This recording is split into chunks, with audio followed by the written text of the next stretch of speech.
चिड़िया की सीख। एक समय की बात है। एक राज्य में एक राजा राज करता था। उसके महल में बहुत खूबसूरत बगीचा था। बगीचे की देखरेख की जिम्मेदारी एक माली के कंधों पर थी। माली पूरा दिन बगीचे में रहता और पेड़ पौधों की अच्छे से देखभाल किया करता था। राजा माली के काम से बहुत खुश था। बगीचे में एक अंगूर की एक बेल लगी हुई थी, जिसमें ढेर सारे अंगूर फले हुए थे। एक दिन एक चिड़िया बगीचे में आई, उनसे अंगूर की बेल पर फले अंगूर चखे। अंगूर स्वाद में मीठे थे। उस दिन के बाद से वह रोज बाग में आने लगी। चिड़िया अंगूर की बेल पर बैठती और चुन चुन कर सारे मीठे अंगूर खा लेती। खट्टे और अधपके अंगूर वह नीचे गिरा देती। चिड़िया की इस हरकत पर माली को बड़ा क्रोध आता। वह उसे भगाने का प्रयास करता, लेकिन सफल नहीं हो पाता। बहुत प्रयासों के बाद भी जब माली चिड़िया को भगा पाने में सफल नहीं हो पाया, तो राजा के पास चला गया। उसने राजा को चिड़िया की पूरी कारस्तानी बता दी और बोला, महाराज, चिड़िया ने मुझे तंग कर दिया है। उसे काबू में करना मेरे बस के बाहर है।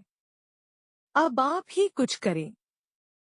राजा ने क्रोध ही चिड़िया से निपटने का निर्णय किया।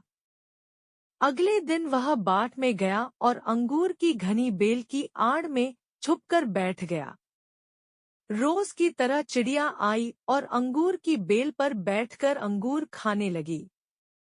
अवसर पाकर राजा ने उसे पकड़ लिया। चिड़िया ने राजा की पकड़ से आजाद होने का बहुत प्रयास किया, किंतु सब व्यर्थ रहा। अंत में वह राजा से याचना करने लगी कि वो उसे छोड़ दे। राजा इसके लिए तैयार नहीं हुआ। तब चिड़िया बोली, राजन, यदि तुम मुझे छोड़ दोगे तो मैं तुम्हें ज्ञान की 4 बातें बताऊंगी। राजा चिड़िया पर क्रोधित था, किंतु इसके बाद भी उसने यह बात मान ली और बोला, ठीक है, पहले तुम मुझे ज्ञान की वो 4 बातें बताओ। उन्हें सुनने के बाद ही मैं तय करूंगा कि तुम्हें छोड़ना ठीक रहेगा या नहीं। चिड़िया बोली, ठीक है राजन, तो सुनो। पहली बात, कभी किसी हाथ आए शत्रु को जाने मत दो। ठीक है, और दूसरी बात, राजा बोला। दूसरी ये है कि कभी किसी असंभव बात पर यकीन मत करो। चिड़िया बोली। तीसरी बात, बीती बात पर पछतावा मत करो। और चौथी बात, राजन, चौथी बात बड़ी गहरी है। मैं तुम्हें वो बताना तो चाहती हूँ, किंतु तुमने मुझे इतनी जोर से जकड़ रखा है कि मेरा दम घुट रहा है। तुम अपनी पकड़ थोड़ी ढीली करो तो मैं तुम्हें चौथी बात बताऊं। चिड़िया बोली। राजा ने चिड़िया की बात मान ली और अपनी पकड़ ढीली कर दी। पकड़ ढीली होने पर चिड़िया राजा एक हाथ छूट गई और उड़कर पेड़ की ऊंची डाल पर बैठ गई। राजा उसे ठगा सा देखता रह गया। पेड़ की ऊंची डाल पर बैठी चिड़िया बोली, राजन, चौथी बात ये कि ज्ञान की बात सुनने भर से कुछ नहीं होता, उस पर अमल भी करना पड़ता है। अभी कुछ देर पहले मैंने तुम्हें ज्ञान की 3 बातें बताई, जिन्हें सुनकर भी आपने उन्हें अनसुना कर दिया।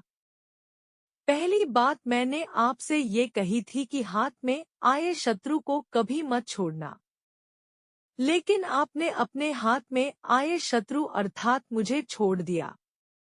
दूसरी बात ये थी कि असंभव बात पर यकीन मत करें, लेकिन जब मैंने कहा कि चौथी बात बड़ी गहरी है, तो आप मेरी बातों में आ गए। तीसरी बात मैंने आपको बताई थी कि बीती बात पर पछतावा न करें, और देखिए, मेरे आपके चंगुल से छूट जाने पर आप पछता रहे हैं।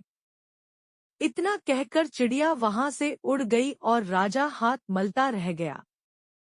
सीख। मात्र ज्ञान अर्जित करने से कोई ज्ञानी नहीं बन जाता।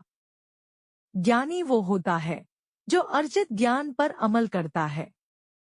जीवन में जो बीत गया उस पर हमारा कोई नियंत्रण नहीं, किंतु वर्तमान हमारे हाथों में है। आज का वर्तमान कल के भविष्य कल का निर्माण करेगा।